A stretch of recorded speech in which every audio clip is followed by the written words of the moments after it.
क्रिस्त में मेरे प्रिय भाइयों और बहनों, आप सबों को जय यीशु। इस आगमन काल के दूसरे भाग में हम प्रवेश कर चुके हैं। और जब ये पहला जो आधा है जब खत्म होता है, मुझे लगता है हम सबको एक प्रश्न अपने आप से पूछना होगा। हम सब अनेक प्रकार के तैयारी में हैं और यह भी हमें निश्चय है कि यह तैयारी हम यीशु को स्वीकारने के लिए है। जब यीशु आएंगे तब उस यीशु को स्वीकारने के लिए हम अनेक प्रकार की तैयारी में हैं। पर एक प्रश्न हमें जो अपने आप से पूछना चाहिए वह यह है, मैं अपने शरीर को तैयार कर रहा हूं, अपने घर को तैयार कर रहा हूं, अपने चर्च को तैयार कर रहा हूं। अनेक प्रकार के सजावट भी चल रही है, पर इन सब तैयारियों में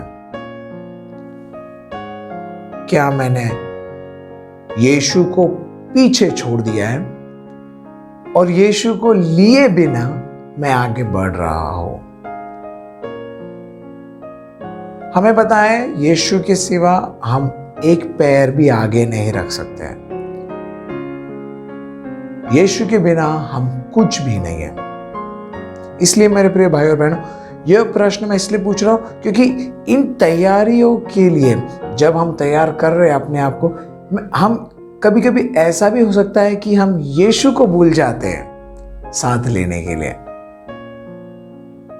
निर्गमन का पुस्तक में हम कुछ ऐसे कुछ देखते हैं जब मूसा को एक लड़ाई पे जाना पड़ता है और उस लड़ाई पे निकलते समय परमेश्वर मूसा से पूछते हैं, क्या मैं तुम्हारे साथ चलूं? हम वह देखते हैं निर्गमन का पुस्तक अध्याय 33 का 15वां वचन में। वहां हम देखते परमेश्वर उनसे पूछ रहे हैं, तब उसने कहा, क्या मैं तुम्हारे साथ चलूं? तब मूसा उत्तर देते हैं, यदि तू स्वयं हमारे साथ नहीं चलता तो अच्छा हो कि हमें भी यहां से आगे जाने की आज्ञा न दे। देखो कितना गहरा एक विश्वास हम वहां देख रहे हैं। मूसा प्रभु को बोल रहे हैं, परमेश्वर को बोल रहे हैं, परमेश्वर अगर आप हमारे साथ यहां से नहीं चल रहे हो तो हमें आगे बढ़ने की आज्ञा न दे, क्योंकि आपके सिवा हम लड़ाई नहीं कर पाएंगे। यीशु को स्वीकारने के लिए हम इन कई दिनों से जो तैयारी कर रहे हैं, मेरे प्रिय भाइयों और बहनों, हमें भी अपने आप से पूछना चाहिए, क्या मेरे साथ यीशु है इन तैयारियों में? क्या मैं सिर्फ अपना आप को जैसा चाहता हूं मैं वैसा कर रहा हूं?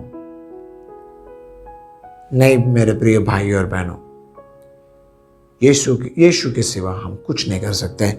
इसका कुछ एक बहुत अच्छा वचन हम प्रेरित चरित्र के 17वां अध्याय के 25-28वां वचन में देखते हैं। वहां संत पौल एथेंस के लोगों को कुछ ऐसा कह रहे हैं। वो कह रहे हैं, क्योंकि प्रभु में हमारा जीवन, हमारी गति तथा हमारा अस्तित्व निहित है, क्योंकि हम भी उसके वंशज हैं। तो मेरे प्रिय भाइयों और बहनों, अगर इन गए दिनों तक जब हम इस आगमन काल में तैयारी कर रहे हैं और हमें पता है कि हमारे साथ यीशु है, तो हम परमेश्वर को धन्यवाद दें, क्योंकि हम बैठ सकते हैं, सुख शांति से बैठ सकते हैं कि हमारी तैयारी बहुत अच्छी थी।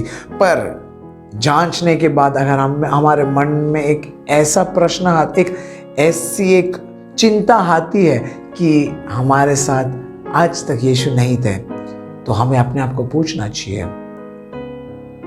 कि मुझे भी आज से मेरे इन सभी तैयारियों में मुझे भी यीशु को लेकर चलना चाहिए, क्योंकि यीशु के सिवा मेरी कितनी भी अच्छा तैयारी हो वो पूरा नहीं होता है और वो पवित्र नहीं रहता है। इसलिए मेरे प्रिय भाइयों बहनों, आगमन काल के इस बाकी के दिनों में जब आप अपने आप को तैयार करते हो, यीशु को लेकर चलो।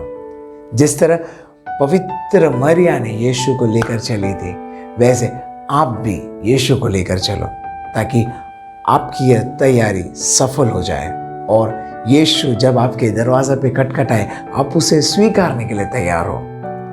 एक बहुत अच्छा आगमन काल और एक बहुत अच्छा तैयारी की बधाई देते हुए और एक आपसे इस तैयारी में प्रार्थना में निर्भर रहे, इस आग्रह के साथ परमेश्वर आप सबको आशीर्वाद दे।